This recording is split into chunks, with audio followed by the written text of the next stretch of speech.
Yemen के Houthi विद्रोहियों ने मंगलवार 22 सितंबर को इजराइल पर हमला करके सबको चौंका दिया था। इस हमले में हाइपरसोनिक मिसाइलों का इस्तेमाल किया गया था जो मल्टीपल वॉरहेड्स के साथ इजराइल पर बरसी। वीडियो में साफ देखा जा सकता है कि कैसे मिसाइलें अलग अलग हिस्सों में बंटकर हमला कर रही थी। इस दौरान इजराइल के कोने कोने में सायरन की तेज आवाज़ें सुनाई दे रही थी और नागरिक अनफानन में शेल्टरों में भागते नजर आए। हूतियों के अनुसार इस हमले में 2 लोग मारे गए और 48 लोग घायल हुए। यह हमला उस जवाब में किया गया था जब इजराइल ने यमन के हूती ठिकानों और शस्त्र भंडारों को निशाना बनाया और करीब 70 बमों से हमला किया। इस बीच एक बड़ी खबर सामने आ रही है जिसने इजरायली सेना की नींद उड़ा दी है। खबर ये है कि यमन के हूती विद्रोही अब सिर्फ हमले नहीं कर रहे हैं बल्कि छुपकर हथियारों की फैक्ट्री खड़ी कर रहे हैं। लंबी रेंज की मिसाइलें और खतरनाक ड्रोन्स वे तैयार कर चुके हैं। हालिया हमलों ने इजराइल की चिंता बढ़ा दी है। इजराइल ने कुछ दिन पहले ऑपरेशन मूविंग पैकेज के तहत सना पर जबरदस्त एयर स्ट्राइक की। इसमें 65 से ज्यादा बम गिराए गए और हूती कमांड सेंटर और हथियारों के गोदाम ध्वस्त किए गए। यह हमला हूतियों के ड्रोन हमलों के जवाब में किया गया था। अब तक की खबरों के मुताबिक हूती वही तरीका अपना रहे हैं जो ईरान अपने सहयोगी गुटों को सिखाता है, यानी कि बाहर से हथियार मंगाने के बजाय खुद मजबूत होकर हथियार बनाना शुरू करो। हूतियों की लंबी दूरी की हाइपरसोनिक मिसाइलें, मल्टीपल वॉरहेड्स और ड्रोन्स बनाने भी उन्होंने शुरू कर दिए हैं। इजरायली खुफिया एजेंसियों को यह भी अंदेशा है कि हूती भी हमास की तरफ बड़े पैमाने पर हमला करने की तैयारी कर रहे हैं, जैसा 7 अक्टूबर को इजराइल पर हुआ था। इस योजना को तूफान अल अक्सा या जेरूसलम फ्लड कहा जा रहा है, जिसमें हूती स्थानीय मिलिशिया को भर्ती कर रहे हैं और बड़े पैमाने पर घुसपैठ की ट्रेनिंग दे रहे हैं। जानकार मानते हैं कि हूतियों की ये ताकत न केवल यमन या सऊदी अरब के लिए चुनौती है बल्कि पूरे क्षेत्रीय सुरक्षा समीकरण के लिए गंभीर खतरा बन चुकी है। हूतियों की लंबी दूरी की हाइपरसोनिक मिसाइलें, मल्टीपल वॉरहेड्स और ड्रोन हमले उनकी सैन्य क्षमता का प्रमाण है। इसके पीछे ईरान जैसे बाहरी सहयोगियों का समर्थन भी है, जिससे ये हथियार और ज्यादा सटीक और खतरनाक बन गए हैं। हालांकि इसी बीच इजराइल ने खतरे को देखते हुए यमन पर खुफिया जानकारी जुटाने वाले एक नए टास्क फोर्स बनाए हैं। उनकी कोशिश है कि हूती के हथियार बनाने वाले कारखाने और कमांड सेंटर्स का नक्शा तैयार किया जाए और उन्हें समय रहते खत्म किया जाए। इजराइल का कहना है कि अगर समय रहते कार्रवाई नहीं की गई तो भविष्य में हूती हजारों सटीक लंबी दूरी वाली मिसाइलें बना सकते हैं जो न सिर्फ इजराइल बल्कि पूरे क्षेत्र के लिए बड़ा खतरा होंगे। कुल मिलाकर हूतियों की रणनीति और उनकी सटीक मिसाइल क्षमताएं दिखाती हैं कि यमन के विद्रोही अब क्षेत्रीय और अंतर्राष्ट्रीय स्तर पर एक अहम खिलाड़ी बन चुके हैं। इजराइल की ये चुनौती केवल अपने नागरिकों की सुरक्षा तक सीमित नहीं है बल्कि ये उनके पूरे रक्षा ढांचे की भी परीक्षा है।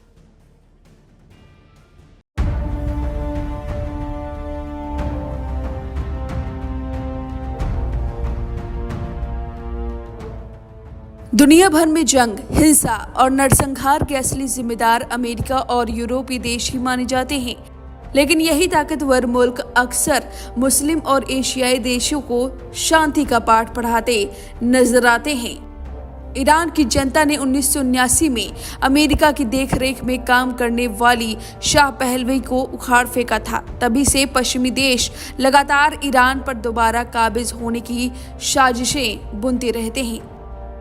कभी परमाणु हथियारों का इल्जाम तो कभी कड़े आर्थिक प्रतिबंध। यहाँ तक कि एक दौर में ईरान मानवीय संकट की कगार तक पहुंच गया था और अब एक बार फिर कोशिश हुई है ईरान को दबाने की। उसकी दुखती नस अमेरिका जानता है, जो कि है परमाणु प्रतिबंध, और बदले में वो चाहता है ईरान से सारा यूरेनियम।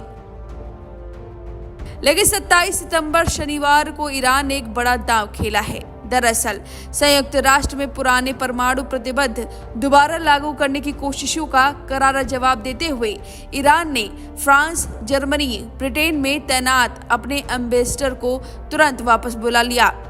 यह कदम साफ इशारा करता है कि ईरान झुकने वाला नहीं है। माना जा रहा है कि इस फैसले से पश्चिमी देशों और ईरान के बीच कूटनीतिक टकराव और तेज हो सकते हैं। दरअसल पिछले महीने फ्रांस, जर्मनी और ब्रिटेन संयुक्त रूप से E3 के रूप में जाने जाते हैं। उन्होंने UNSC को पत्र लिखकर आरोप लगाया कि ईरान ने 2015 के परमाणु समझौते के तहत अपने वादे का पालन नहीं किया है। तीनों देशों ने ईरान पर अंतर्राष्ट्रीय परमाणु ऊर्जा एजेंसी के साथ सहयोग नहीं करने और अमेरिका के साथ सीधी बातचीत नहीं करने के कारण हटाए गए प्रतिबंधों को फिर से लागू करने पर जोर दिया है। ईरान की सरकारी समाचार एजेंसी इरना ने यह जानकारी दी है। इस प्रतिबंध के तहत विदेशों में ईरानी संपत्तियां जब्त की जाएंगी, तेहरान के साथ हथियारों के सौदे रोक दिए जाएंगे और ईरान के बैलिस्टिक मिसाइल कार्यक्रम जारी रहने पर उसे दंडित किया जाएगा। ईरानी विदेश मंत्रालय के एक वरिष्ठ अधिकारी ने शनिवार को घोषणा की कि राजदूत परामर्श के लिए तेहरान लौट रहे हैं, लेकिन कूटनीतिक स्रोतों के अनुसार यह कदम यूरोपीय देशों की ओर से संयुक्त राष्ट्र सुरक्षा परिषद को भेजे गए पत्र का प्रत्यक्ष परिणाम है। वहीं इस पूरे मामले पर ईरानी राष्ट्रपति मसूद पेजेश्कियन ने तेहरान रवाना होने से पहले पत्रकारों की ओर से पूछे गए एक सवाल के जवाब में स्पष्ट किया कि उन्हें अमेरिका की शर्त मंजूर नहीं है। उन्होंने कहा कि वाशिंगटन ने तेहरान से प्रतिबंधों को लेकर एक शर्त रखी है। उन्होंने 3 महीने की मोहलत के बदले हमें अपना सारा समृद्ध यूरेनियम सौंपने की मांग की थी, जिसे सिरे से खारिज कर दिया गया है। ईरान ने परमाणु कार्यक्रमों को लेकर अमेरिका पर हमला बोला है। रॉयटर्स ईरानी राष्ट्रपति पेजेश्कियन ने पत्रकारों से कहा, अमेरिका चाहता है कि हम अपना सारा समृद्ध यूरेनियम उन्हें सौंप दें और बदले में वे हमें प्रतिबंधों से 3 महीने की छूट दे, या किसी को मंजूर नहीं। यह बयान संयुक्त राष्ट्र महासभा के सत्र के दौरान आया है, जहां ईरान प्रतिबंधों से बचने की कोशिश में जुटा हुआ है।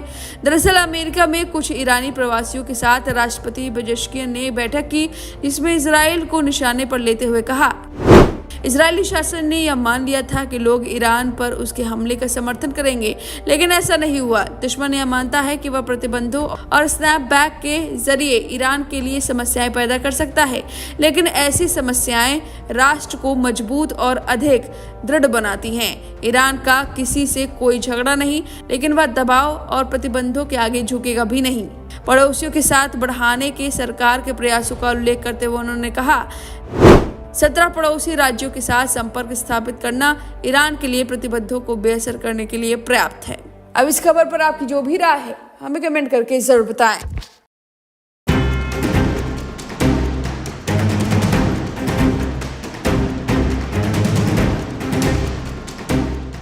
इजरायल के प्रधानमंत्री बेंजामिन नेतन्याहू ने 26 सितंबर को संयुक्त राष्ट्र महासभा में भयानक भाषण दिया, जिसमें उन्होंने हमास के खिलाफ इजरायल की कार्रवाई को आखिरी अंजाम तक ले जाने की बात कह डाली।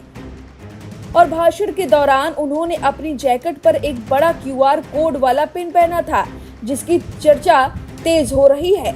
हालांकि नेतन्याहू ने खुद इस QR कोड के बारे में बड़ा खुलासा किया है, जिसे सुनने के बाद हर कोई हैरान है। उन्होंने क्या कुछ कहा वो बताएं, उससे पहले बता दें कि UN में खड़े होकर नेतन्याहू ने दावा किया कि उनके भाषण को पूरे गाजा पट्टी में लाउडस्पीकर और मोबाइल फोनों के जरिए लाइव प्रसारित किया जा रहा है, ताकि बंधक और हमास सदस्य इसे सुन सके।